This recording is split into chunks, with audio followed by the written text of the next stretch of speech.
शिवराय मित्रांनो, पंतप्रधान योजनेअंतर्गत 50,000ची वाढीव तरतूद करण्यात आलेली आहे. तरी घरकुल योजनेच्या लाभार्थ्यांनी आपली स्वतः पंचायत समितीमध्ये जाऊन एकदा चौकशी करावी. आपल्यासाठी 50,000 निधीची तरतूद करण्यात आलेली आहे.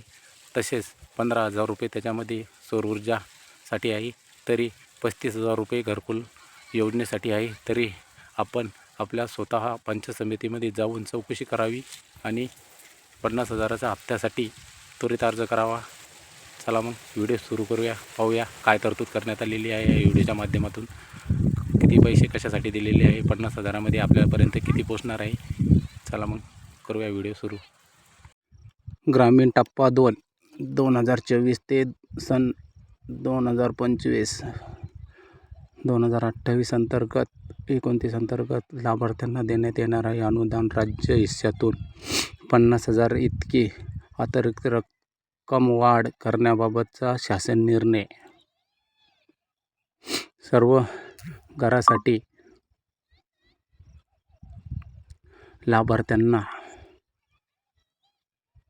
त्यानुसार राज्यातील बरेच तसेच कच्च्या घरात असलेले लाभार्थी हक्काचे घर मिळावे म्हणून या योजनेसाठी अंमलबजावणी ग्रामविकास विभागांतर्गत राज्य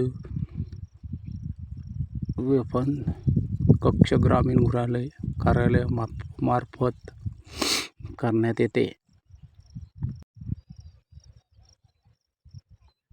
राज्यातील ग्रामीण भागातील बेघरांना घरकुल उपलब्ध करून देण्यासाठी केंद्र पुरस्कृत राज्य पुरस्कृत विविध घरकुल योजना राबवण्यात येतात. राज्य केंद्र शासनानं पंतप्रधान आवास योजनेअंतर्गत ग्रामीण पंतप्रधान जनशक्ती आवास केंद्र शासनाकडून राज्य शासनाला 19,66,00,000 घरकुलांना उद्दिष्ट प्राप्त झाले.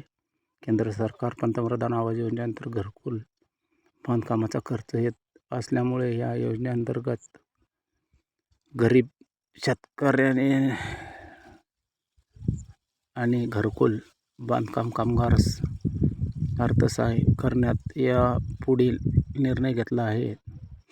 24-25 करता मंजूर घरकुल लाभार्थ्यांना अनुदान राज्य हिश्श्यातून 50,000 एवढी अतिरिक्त वाढ करण्यास मान्यता देत आहे. 50,000 रकमेतून 35,000 अनुदान हे घरकुल कामासाठी आणि अनुदान हे घरकुल बांधकामासाठी, तर 15,000 इतके अनुदान रकमेतून पंतप्रधान सूर्यघर योजने अंतर्गत छतावर 1 किलो वॅट मर्यादित सौर ऊर्जा यंत्रणा उभारणी करण्यात केंद्र सरकारकडून मिळावी. राज्यात ग्रामीण टप्पा 2 अंतर्गत 24-25 साठी ही योजना राबवण्यात येत आहे. तरी बांधकाम केंद्र प्रस्तुत पंतप्रधान आवास योजनेअंतर्गत ग्रामीण टप्पा सन 24-25 ते 28-29 अंतर्गत लाभार्थ्यांना सर्व घरासाठी हे अनुदान देण्यात येत आहे. धन्यवाद.